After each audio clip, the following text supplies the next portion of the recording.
Fandom তো চলে এসেছি আবার ট্রান্সফার নিউজ নিয়ে। এই মুহূর্তে একটা বিশেষ খবর আছে। ইস্ট বেঙ্গলের নাকি একজন স্কাউট পৌঁছে গেছেন বাংলাদেশে, সেখানে গিয়ে একজন প্লেয়ারের দিকে নজর রাখবেন, নজর রেখে নাকি তাকে প্রি কন্ট্রাক্ট দিতে চলেছেন। তো সেই নিয়ে এই ভিডিওটা। সে নাকি বিশাল বড় প্লেয়ার, খুব ভালো স্ট্যাটস আছে বাংলাদেশে, কম বয়সী মানে একদম পিকে আছে সে, আর একজন উইঙ্গার। তো সেই নিয়েই কথাবার্তা বলবো। তাছাড়াও ইন্ডিয়ান ফুটবলে অনেক আপডেট থাকে, চারিদিকে প্রচুর রুমারের ছড়াছড়ি, ট্রান্সফারের ছড়াছড়ি, সবকিছু নিয়ে কথাবার্তা বলবো। কিন্তু সবার আগে যেটা বলি, যেটা কেউ এখনো করো না, সেটা হলো এখনো যারা সাবস্ক্রাইব করনি ইউটিউবে করে দিও, আর ফেসবুকে যারা ফলো করনি করে দিও, ইনস্টাগ্রামও করে দিও দয়া করে। তো পূজার থেকে আগে প্রথমে শুনে নাও। তো প্রথমেই কিছু ট্রায়ালের আপডেট রয়েছে, তো সেগুলো একটু বলে দিই বা স্ক্রিনে তোমরা দেখে নাও। সেই ট্রায়ালের আপডেট গুলো ফার্স্ট ডিভিশন থেকে ফিফথ ডিভিশন অব্দি সব কটা ট্রায়ালের আপডেট রয়েছে। এবং তার সাথে বলে দিই, খেলো ইন্ডিয়া রাইজিং ট্যালেন্ট আইডেন্টিফিকেশনেরও কিন্তু একটা ট্রায়াল রয়েছে, যেটা সাইয়ে অনুষ্ঠিত হবে 6 এপ্রিল, মানে আজকে আগামীকাল থেকে। তো সেটার ডিটেলসটাও তোমরা দেখে নাও। যারা যারা যেতে চাও ফুটবলে পার্টিসিপেট করতে চাও তো অবশ্যই যোগাযোগ করে নিও। এবং তার সাথে বলি যে গতকালকে বলেছিলেন ন্যাশনাল ফুটবল চ্যাম্পিয়নশিপ যেটা হচ্ছে রাজমাতা জিজাবাই ট্রফি 2023-24, সেটার কিন্তু সব কটা খেলা কলকাতাতেই হচ্ছে। কলকাতার দুটো মাঠকে সিলেক্ট করা হয়েছে, একটা হচ্ছে আমাদের সুরের মাঠ মানে হচ্ছে অমল দত্ত ক্রীড়া মাঠ, আর একটা হচ্ছে কিশোর ভারতী। এই দুটো মাঠেই খেলা হবে। সেটার কিন্তু ফিক্সচার দিয়ে দিচ্ছে, ফিক্সচারটা তোমরা স্ক্রিনে দেখে নাও, ডিটেলস রয়েছে। ফাইনাল অবধি মে মাস থেকে শুরু হচ্ছে, মে মাসের 1 তারিখ থেকে চলবে 15 তারিখ অবধি। বাট অন্যান্য আপডেট গুলোতে আসার আগে যেটা এই মুহূর্তে সবচেয়ে বড় খবর সেটা দিয়ে দিই, সেটা হচ্ছে মাদি তালাল, যার সাথে কিন্তু প্রি কন্ট্রাক্ট সাইন করা হয়েছিল কিছুদিন আগে। তো অফিসিয়ালি সেই ডিলটা কিন্তু ডান হয়ে গেছে, যা যা প্রসিডিওর ছিল সেগুলো কিন্তু করা হয়ে গেছে। তো আগামী 2 বছরের জন্য মাদি তালাল কিন্তু ইস্ট বেঙ্গল এফসি তে সাইন করে নিয়েছে। এটা কিন্তু ডান ডিল তো শুনেই নিলে। আর মাদি তালাল কিন্তু এর আগের দিনে একটা অসাধারণ গোল করেছে, নিজে বল কেড়ে নিয়ে গিয়ে সুন্দর কিন্তু একদম সেকেন্ড বারে একদম বটম কর্নারে ফিনিশ, অসাধারণ খেলছে। আর মাদি তালাল কিন্তু এটাও বলেছে আমি ইন্ডিয়াতে থাকতে চাই, ইন্ডিয়াতে নিজের জন্য নাম বানাতে চাই। কম বয়স, জানো 25-26 বছর বয়স, অনেকদিন সার্ভিস দিতে পারবে যদি ইস্ট বেঙ্গলে এসে ভালো খেলতে পারে। তো ইস্ট বেঙ্গলের জন্য কিন্তু মোটামুটি 2-3 বছর কোনো হেডেক রাখতে হবে না। তার মধ্যে যদি সাউলকেও কন্ট্রাক্ট বাড়াতে পারে তাহলে তো মিডফিল্ড নিয়ে আর কোনো চিন্তাই নেই কিছু বছরের জন্য, কারণ দুজনেই কিন্তু ইয়াং, ভালো মানের মিডফিল্ডার। তো হয়ে গেছে, এটা কিন্তু খুব ভালো নিউজ ইস্ট বেঙ্গল এবং ইস্ট বেঙ্গল ফ্যান্সদের জন্য। তো যেহেতু সলের কথা বললো, তো সেই ক্ষেত্রে বলে রাখি যে সলকে হিজাজিকে মোস্ট প্রবাবলি কিন্তু ইস্ট বেঙ্গল কন্ট্রাক্ট এক্সটেনশন দিতে পারে, সেরকমই কিন্তু কথাবার্তা চলছে। তো সবকিছু যদি ঠিকঠাক চলে বা যদি সবকিছুতে টার্মস এগ্রিড করে, তাহলে কিন্তু ধরে নেওয়া যায় যে এপ্রিল মাসের শেষের মধ্যে কিন্তু হিজাজি এবং সল ক্রেসপো দুজনেরই কিন্তু কন্ট্রাক্ট এক্সটেন্ড হয়ে যাবে। তো এরপরে যেটা বললাম, বিশাল বড় নিউজ, নাকি ইস্ট বেঙ্গল থেকে একজন স্কাউট চলে গেছে বাংলাদেশে গিয়ে একজন ব্রাজিলিয়ান উইঙ্গারের দিকে কিন্তু নজর রাখছে, এরকম কিন্তু শোনা যাচ্ছে। সেই উইঙ্গারের নাম হলো রবসন রবিনহো, যে কিন্তু আলাদাই স্ট্যাটস বাংলাদেশের আগে কিন্তু খেলতো ব্রাজিলে, সেখানে খুব একটা ভালো স্ট্যাট ছিল না, কিন্তু বাংলাদেশে গিয়ে কিন্তু অসাধারণ স্ট্যাটস। এই বছরেও নাকি 10টা ম্যাচে 7টা গোল 7টা অ্যাসিস্ট করেছে। তাহলে কিরকম স্ট্যাট বুঝতেই পারছো, আগের বছরেও ভালো স্ট্যাট ছিল। বাকিটা পূজার থেকে শুনে নাও। তো মোটামুটি একে নিয়ে যেটা শোনা যাচ্ছে যে ইস্ট বেঙ্গলের একজন মেম্বার, অফিসিয়াল মেম্বার বা স্কাউট হিসাবে সে কিন্তু বাংলাদেশ গেছে। রিসেন্টলি বসুন্ধরা কিংসের সাথে দুটো ম্যাচ রয়েছে পরপর, একটা খুব সম্ভবত ঢাকা মোহামেডান, আরেকটা অন্য কারণ। তো সেই ম্যাচ দুটোতে তিনি কিন্তু মাঠে থাকবেন, দেখে রবিনোর খেলা পর্যবেক্ষণ করবেন। যদি সবকিছু ঠিকঠাক থাকে, যদি ওর খেলা দেখে পছন্দ হয়, তাহলেই কিন্তু ওর সাথে ইনিশিয়ালি কথাবার্তা সেইখানে বলবে। কারণ বলে রাখি, রবিনোর সাথে কিন্তু 2024-এর 31শে আগস্ট কন্ট্রাক্ট শেষ হচ্ছে বসুন্ধরা কিংসের, যদিও 1 বছরের কন্ট্রাক্ট এক্সটেনশনের ক্লজ রয়েছে। বাট যদি এখান থেকে অফার ভালো থাকে বা যদি ওকে পছন্দ হয়, তাহলে কিন্তু ডিল হলেও হতে পারে। কারণ মোটামুটি উইঙ্গার বা ও কিন্তু অনেক সময় অ্যাটাকিং মিডফিল্ডার পজিশনেও কিন্তু খেলে। যেই পজিশনটা ইস্ট বেঙ্গলের জন্য ফাঁকা থাকবে সেই পজিশনেরই কিন্তু প্লেয়ার।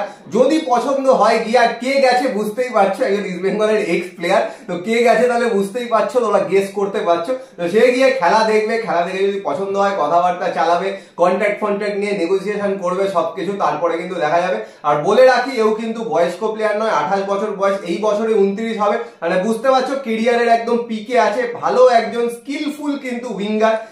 আর বাংলাদেশ থেকে কিন্তু এর আগেও এরকম কিন্তু প্লেয়ার এসছে, সনি নর্ডির মতো প্লেয়ার, এ কিন্তু ইন্ডিয়ান ফুটবল একদম লেজেন্ড হয়ে তারপরে বেরিয়েছে। তো এইরকম যদি হয়, দেখা যাক, গিয়ে যদি পছন্দ হয়, তবে কিন্তু রবিনোর সাথেও কথাবার্তা হতে পারে পারফরমেন্স দেখে। আর স্ট্যাটসটা শুনে নিলে, স্ট্যাটস নিয়ে তো আলাদা করে কিছু বলার নেই। ডাইরেক্ট গোল কন্ট্রিবিউশন 14টা, 10টা ম্যাচে 14টা ডাইরেক্ট গোল কন্ট্রিবিউশন। তো এবার চলে আসি একটু মোহনবাগানের কথা। তো আগামীকাল মোহনবাগানের খেলা রয়েছে পাঞ্জাব এফসির সাথে, গুরুত্বপূর্ণ ম্যাচ। মোহনবাগানকে কিন্তু জিততেই হবে। কিন্তু এই মুহূর্তে মোহনবাগানের জন্য যেটা খারাপ খবর, প্রচন্ড গরমে কোচ হাওয়াস কিন্তু একটু অসুস্থ, তো ওনাকে কিন্তু ডাক্তার সাজেস্ট করেছেন যে আপাতত রেস্টে থাকতে, ঘরে থাকতে, যদি সবকিছু ঠিকঠাক থাকে তাহলে আগামীকাল তিনি দিল্লি উড়ে যেতে পারেন, ডাগ আউটে বসলেও বসতে পারেন। বাট আজকে কিন্তু হাওয়াস টিমের সাথে আছেন, আর লাস্ট দিন হাওয়াস না থাকাতে পারফরমেন্স একটু বাজে হয়েছিল, সেটা তো দেখতেই পেয়েছে। তো সেইটা একটা কিন্তু বিশাল বড় সমস্যার বিষয় মোহনবাগান সুপার জায়ান্টের ক্ষেত্রে। বাট বলে রাখি মুম্বাই পাঞ্জাবের সাথে যে ম্যাচটা রয়েছে সেটা কিন্তু ক্লোজ ডোর হতে চলেছে, কারণ ওখানে ফায়ার সেফটি নিয়ে কিছু প্রবলেম রয়েছে সেই জন্য। বাট ট্রান্সফার রিলেটেড একটু কথা বলি মোহনবাগানের, সেটা হচ্ছে ইনকামিং খবর আপাতত নেই, বাট আউটগোয়িং দুটো নিউজ রয়েছে। সেটা হচ্ছে শোনা যাচ্ছে কিয়ান নাসরি এবং হামতে এই দুজন নাকি মোহনবাগান থেকে বেরোতে পারে এবং চেন্নাইয়ান এফসি তে নাকি যেতে পারে। চেন্নাইয়ানের কোচ ওয়েন কয়েল নিজে ওদের সাথে কথাবার্তা বলেছে, এবং যদি সবকিছু ঠিকঠাক থাকে একদম শেষ মুহূর্তে যদি কিছু চেঞ্জেস না, তাহলে মোস্ট প্রবাবলি কিয়ান এবং হামতে এই দুজন কিন্তু চেন্নাইয়ানে যেতে পারে। তো চেন্নাইয়ানের যেহেতু কথা হলো, বলে দিই চেন্নাইয়ানের শেষ দিকে এসে অসাধারণ পারফরমেন্স, আগের দিনও কিন্তু জিতে গেছে, প্রথমে 1 গোল ডাউন ছিল, সেই জায়গা থেকে ফিরে এসে কিন্তু ম্যাচ জিতে গেছে। আর এই মুহূর্তে যদি চেন্নাইয়ের কোনো পয়েন্ট ড্রপ না করে তাহলে কিন্তু অন্যান্য কারোর কোনো আশা নেই, কারণ চেন্নাইয়ের এই মুহূর্তে 6 নম্বরে উঠে গেছে 20 ম্যাচে 24 পয়েন্ট। তো চেন্নাই যদি পয়েন্ট ড্রপ না করে বাকি দুটো ম্যাচই যদি জেতে, অন্য কেউ জিতলো হারলো যা খুশি করলো কিছু দেখার দরকার নেই, চেন্নাই কিন্তু টপ 6 পজিশনটা ধরে নেবে। দুটো পরপর অসাধারণ পারফরমেন্স।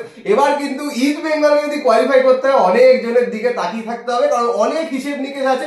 হিসেব নিকেশ তোমাদের বলবো না, কিন্তু চেন্নাইকে হারতে হবে, বুঝতেই পারছো, কারণ চেন্নাইয়ের কথা তো বলে দিলাম। তাছাড়াও নর্থ ইস্ট আছে, নর্থ ইস্টে কিন্তু 19 ম্যাচে 20 পয়েন্ট, নর্থ ইস্ট জিততে থাকলেও কিন্তু ইস্ট বেঙ্গলের চেয়ে বেশি পয়েন্ট হবে। তো ইস্ট বেঙ্গলের ম্যাক্সিমাম এই মুহূর্তে কিন্তু 27 পয়েন্ট হতে পারে, কিন্তু সেটার জন্য পরপর যে দুটো ম্যাচ আছে এরপরে দুটোই কিন্তু জিততে হবে। আর দুটো ম্যাচ কিন্তু কন্টেন্ডারদের সাথেই আছে, একটা বেঙ্গালুরুর সাথে আছে যেটা কিন্তু সবচেয়ে বড় ম্যাচ, আর সেটার জন্য কিন্তু মিথ্যা ভাঙতে হবে যে এখনো অব্দি পরপর দুটো ম্যাচ আইএসএল এ জেতেনি, সেই মিথ্যা কিন্তু ভেঙে জিততে হবে পরের দিন হোম ম্যাচটা।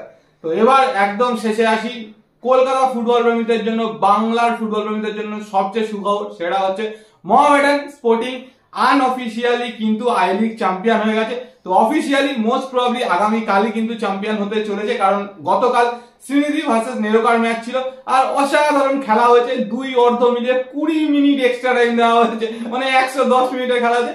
যদিও নেরোকা মাত্র 14টা প্লেয়ার নিয়ে কিন্তু খুব ভালো খেলেছে, শ্রীনিধি খেলতেই পারেনি, তো সেখানে লাস্টে কিন্তু পেনাল্টিতে গোল করে 1-1 হয়। তো যাই হোক, সেই জায়গা থেকে কিন্তু যেহেতু ড্র করে নিচ্ছে, তো আর 1 পয়েন্ট কিন্তু দরকার মোহামেডানের, এবং আগামী কাল মোহামেডান ভার্সেস শিলং লাজং সেই ম্যাচটা ড্র করলেই কিন্তু অফিসিয়ালি মোহামেডান চ্যাম্পিয়ন হয়ে যাবে। আর 13 তারিখ হোম রাউন্ডে দিল্লি এফসির এগেইনস্টে জিতুক হারুক ড্র করি আলাদাই সেলিব্রেশন। তো পরের দিন শুধু ড্র করার দরকার, কারণ 44 পয়েন্ট শ্রীনিধির, আর মোহামেডানে কিন্তু 49 পয়েন্ট, দুজনেরই দুটো করে ম্যাচ বাকি। তো শুনেই নিলে তো মোহামেডান ফ্যানরা কতটা এক্সাইটেড চ্যাম্পিয়ন হতে চলেছো।